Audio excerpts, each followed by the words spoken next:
at Blount Pathologist versus Dr. Thomason to put the court's mind at ease about that.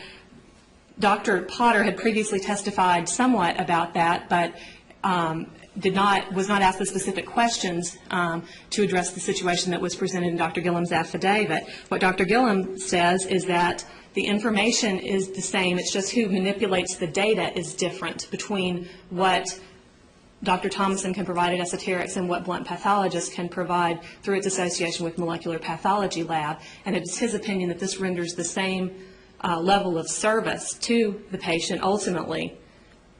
It's just an issue, a very minute issue, that, and we've pointed out in our brief that perhaps this is something that's been a bit oversold by Dr. Thomason when he had his discussions with the oncologist.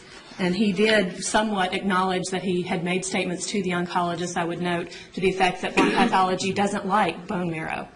He said that maybe he said something like that to the oncologist about Blount Pathologist's alleged preference to not do this type of work that's at issue in this case. And it's obviously our position that that's not true, and that was a bit of an unfair poisoning of the well against Blount Pathologists and poisoning the relationship with their clients and their business associates for a number of years.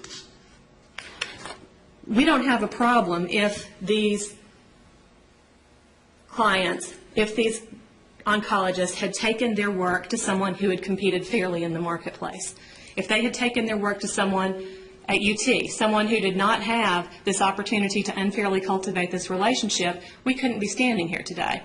That is what we submit is would have been the fair result. For if these doctors were somehow uncomfortable with Blount Pathologist's work, they could have taken it to a third party, but not have taken it to someone who had a contractual agreement and obligation to not practice pathology within the confines of Blount County during that 2-year prohibited period. I would like to address the issue about the language used in the covenant not to compete. As the court pointed out in its question to Mr. Ruchow, that the statement, which is in number 3 in the agreement between Dr. Thomason and Blount Pathologist, he signed an associate member agreement incorporating by reference this provision.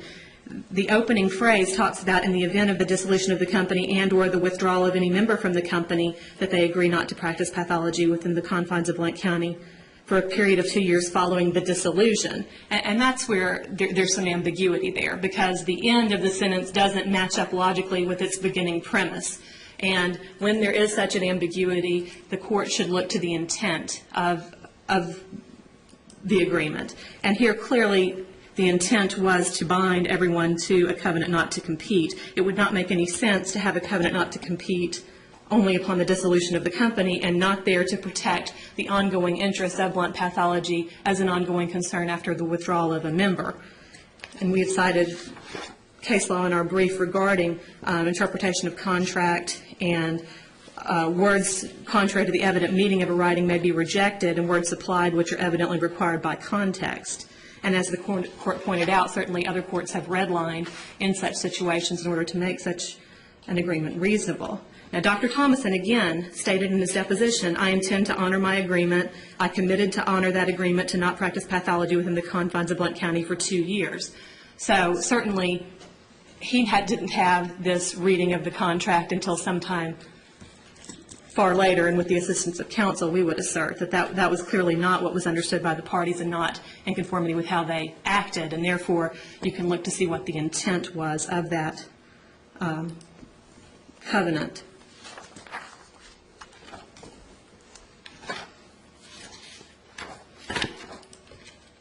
Additionally, going back briefly to the issue about what Dr. Thomason actually did in Blount County. He was a medical director, or is a medical director at Esoterics in Brentwood. He admits that his duties as medical director are part of the practice of pathology. He received emails in Blount County. He dealt with operational personnel budgetary issues in Blount County. He admits that he was doing this during the prohibited period. So we submit that this is a material breach. The question of whether there's been a material breach of contract turns on the seriousness of the breach.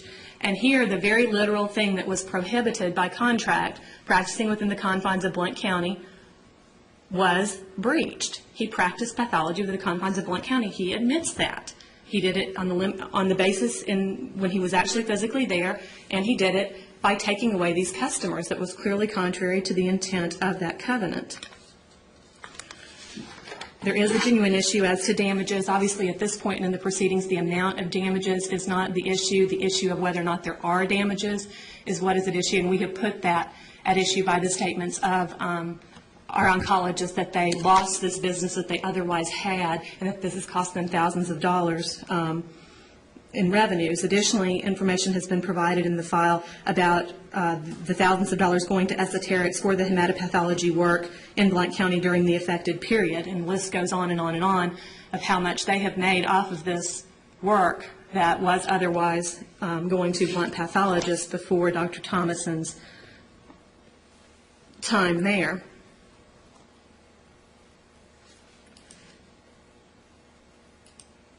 We have conceded on the additional count of third-party interference with contract and agree that there is not a genuine issue material fact as to that. However, we do believe that there is a genuine issue material, that the tort of unlawful interference with prospective business advantage, that summary judgment in that situation is not appropriate at this time. There is an issue of fact about that. If this court finds in our favor and finds that the covenant not to compete is enforceable, at that time, then we would reserve the opportunity to come back and file our own motion for summary judgment as to that tort.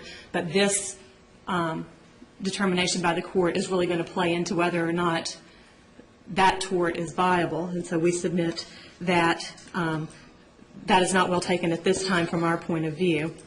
So we would like to ask the court for an entry of summary judgment based on the breach of contract that addresses the very same issue in the petitioner's motion, because their declaratory judgment basically asks for the converse.